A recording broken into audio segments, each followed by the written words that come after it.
Sayang, mengapa kamu tampak murung akhir-akhir ini? Tanya Alin kepada sang kekasih. Saat ini dia dan Steve sedang makan siang bersama di salah satu restoran mewah yang ada di kota Jakarta. Aku tidak apa-apa, akhir-akhir ini aku sangat sibuk. Jawab Steve dengan nada datar.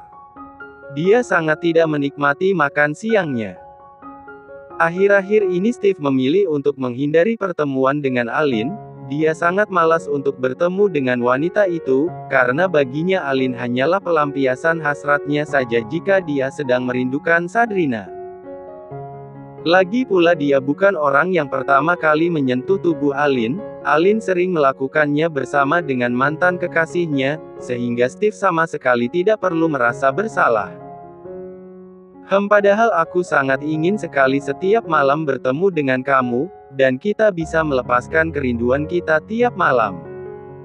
Alin memanyunkan bibirnya. Entah mengapa dia merasa sikap Steve telah berubah.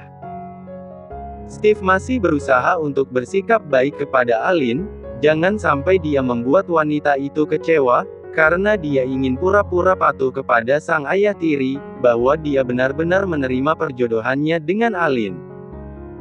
Jika seandainya aku memiliki waktu luang, aku janji akan menemui kamu, sayang. Alin pun tersenyum lebar mendengar perkataan sang kekasih, Lia, sayang. Janji ya.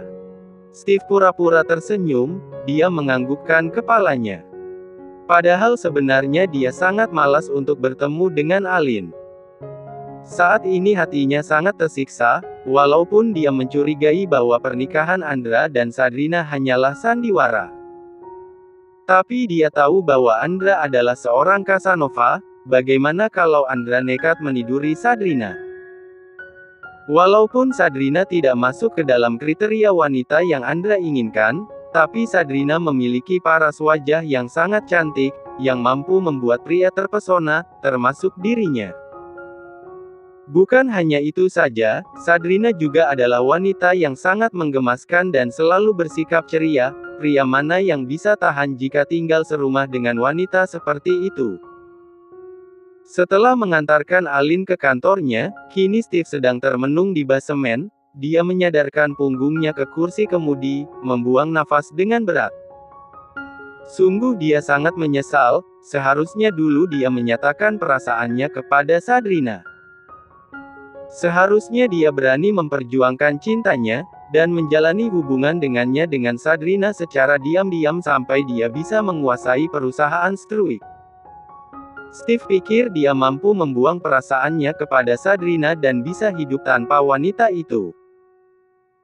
Tapi ternyata dia salah menduga, rasa cinta ini malah semakin membesar dan Steve sangat merasa tidak tenang membayangkan Sadrina harus tinggal bersama dengan seorang penjahat kelamin seperti Andra. Cemburu ini sangat terasa menyiksa. Aku tidak bisa gila seperti ini. Aku sangat menginginkan kamu, Sadrina. Aku sangat mencintaimu. Lirik Steve. Matanya berkaca-kaca. Mengapa Andra harus selalu menjadi penghalang untuknya dalam meraih kebahagiaan? Karena Andra adalah anak kandungnya Tuan Miller, membuat Steve kesulitan untuk menguasai perusahaan Struik. Dan sekarang pria itu telah merebut Sadrina darinya. Walaupun Steve sudah menghapus nomor ponselnya Sadrina, tapi dia masih menghafal nomor wanita tersebut, sehingga memutuskan untuk memperjuangkan Sadrina walaupun harus secara sembunyi-sembunyi.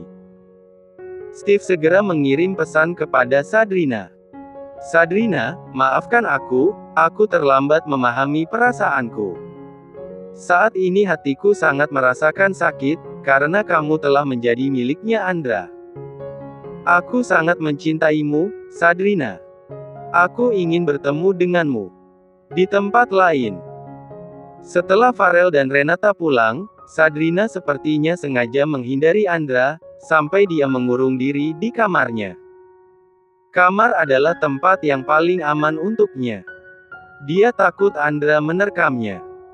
Sementara itu, Andra sedari tadi mondar-mandir di dalam kamarnya. Dia nampak gelisah dan kalang kabut, karena belum menuntaskan kegiatan panasnya bersama dengan Sadrina. Malam ini dia tidak akan bisa tidur sebelum bisa melepaskan hasratnya. Aku bisa gila kalau sampai malam ini gagal lagi. Andra memutuskan untuk masuk ke dalam kamarnya Sadrina. Tapi rupanya Sadrina telah mengunci pintu kamarnya. Tok, tok, tok. Mak Lampir, buka pintunya. Urusan kita belum selesai. Namun, sepertinya Sadrina sudah terlelap, sehingga tidak terdengar suara wanita itu menyahut. Dia mengetuk pintu kembali. Tok, tok, tok. Mak Lampir. Andra semakin dibuat pusing malam ini. Sungguh dia sangat merasa tersiksa. Sehingga dia harus mencari kunci serep kamarnya Sadrina. Sadrina tidak tahu bahwa pria itu memiliki kunci serep kamarnya. Ceklek. Andra merasa lega, ketika dia berhasil membuka pintu kamarnya Sadrina. Namun, dia sangat kecewa ketika dia masuk ke dalam kamar. Seketika dia merasa lemas saat melihat Sadrina yang sedang tertidur pulas. Wah, kamu sangat curang. Bisa-bisanya kamu tidur pulas seperti ini, sementara aku tersiksa sendirian. Andra mengoceh sendiri dengan suaranya yang pelan. Dia berkacak pinggang memandang Sadrina yang sudah tidur. Andra pun terdiam ketika dia memandangi Sadrina dengan waktu yang cukup lama. Jika terus diperhatikan, wanita itu memang terlihat sangat cantik. Kulitnya yang putih, hidungnya yang mancung, bibirnya yang tipis dan berwarna merah muda, rambut berwarna coklatnya yang panjang bergelombang, bahkan Sadrina memiliki mata yang indah. Der, der, der. Terdengar ponselnya Sadrina bergetar di atas nakas. Sepertinya Sadrina belum sempat mengecek ponselnya, sehingga dia tidak tahu bahwa Steve tadi siang mengirim pesan kepadanya, karena dia sangat sibuk belajar memasak dengan Renata. Sehingga setelah Renata dan Farel pulang, dia langsung ketiduran. Andra mengerutkan keningnya ketika melihat ada nama Kak Steve terpampang di layar ponselnya Sadrina. Kak Steve. Untuk apa dia menelpon Sadrina? Ucapnya dengan penuh tanda tanya. Andra nampak terperangah saat melihat ada pesan yang dikirim oleh Steve terpampang dengan sangat jelas di layar ponselnya Sadrina. Sadrina, maafkan aku terlambat memahami perasaanku. Saat ini hatiku sangat merasakan sakit, karena kamu telah menjadi miliknya Andra. Aku sangat mencintaimu, Sadrina. Aku ingin bertemu denganmu. Setelah tak sengaja membaca pesan yang dikirim oleh Steve kepada Sadrina, entah mengapa gairah Andra yang sedari tadi memuncak kini telah memudar. Sehingga Andra memilih untuk kembali ke kamarnya. Ada hubungan apa di antara mereka? Apakah mungkin dulu mereka sangat dekat? Tanya Andra kepada dirinya sendiri. Dia berkata sambil berjalan mondar-mandir di dekat ranjang. Kemudian Andra berkata kembali, dia menghentikan langkahnya. Untuk apa juga aku memikirkannya? Si Mak Lampir mau dekat dengan siapapun juga bukanlah urusanku. Memang bukanlah urusannya Andra, tapi sampai lewat tengah malam Andra tidak bisa tidur, dia ingin memastikannya sendiri, sampai memeriksa Instagramnya Sadrina, siapa tahu ada foto kebersamaan Sadrina dengan Steve. Namun, rupanya Sadrina tidak pernah sekalipun mengupload foto orang lain di Instagramnya. Dia hanya mengupload foto dirinya sendiri. Itu pun sudah lama, Sadrina tidak pernah update lagi. Untuk pertama kalinya Andra kepo terhadap Instagramnya Sadrina, walaupun dia mengetahui Instagramnya Sadrina sedari dulu. Dia memperhatikan tiap foto yang pernah diupload oleh Sadrina. Dulu Sadrina selalu memakai pakaian yang bermerek dan selalu tampil menawan, membuatnya terlihat semakin cantik. Andra membulatkan matanya ketika dia memeriksa siapa saja yang berkomentar di Instagramnya Sadrina. Rupanya Sadrina tidak berbohong, memang dulu saat dia kuliah di Inggris, banyak pria bule yang naksir padanya. A. You're so pretty. B.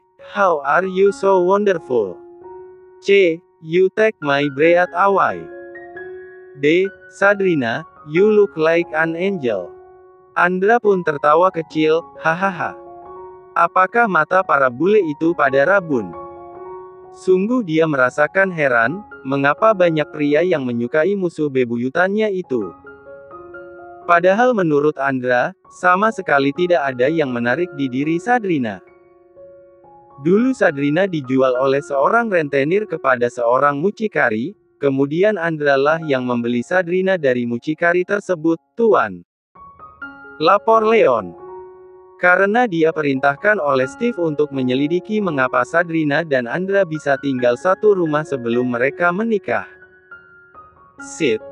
Steve sangat kesal mendengarnya. Tentu saja dia sangat kesal, wanita yang sangat dia cintai hampir saja dijadikan pelacur. Walaupun dia semakin dibuat kesal, karena Andra lah yang telah membeli Sabrina. Sabrina dibeli berapa oleh si brengsek Andra? Tanya Steve kepada Leon. 1 miliar, Tuan. Steve pun membuang nafas dengan sangat berat. Seharusnya dulu dia tidak menghindar Sabrina yang sedang berjuang sendirian dari dunia yang kejam ini. Seandainya dulu dia membantu Sabrina melunasi hutang mendiang ayahnya Sabrina, mungkin Andra tidak akan pernah membeli Sabrina. Dan Sabrina tidak akan pernah menikah dengan Andra. Untuk masalah ini, Steve tidak akan pernah mungkin memberitahu Tuan Miller tentang Andra yang pernah membeli Sabrina di sebuah klub malam. Bagaimanapun juga dia sangat mencintai Sabrina, tidak mungkin dia rela jika seandainya ayah tirinya dan ibu kandungnya memandang rendah terhadap Sabrina. Karena suatu saat nanti Sabrina akan menjadi miliknya. Aku paling tidak suka jika barang berhargaku dilukai oleh orang lain. Kamu harus berikan pelajaran kepada rentenir tua itu. Titah Steve kepada Leon sambil mengepalkan tangannya. Dia sangat marah ketika mengetahui bahwa Sabrina hampir saja dijadikan seorang pelacur oleh rentenir tua itu dengan menjualnya kepada seorang mucikari. Leon pun menganggukkan kepalanya dengan patuh. Baik, Tuan. Setelah berkata seperti itu, Leon pun segera pergi meninggalkan sebuah gedung tua tempat pertemuan dia dengan Steve.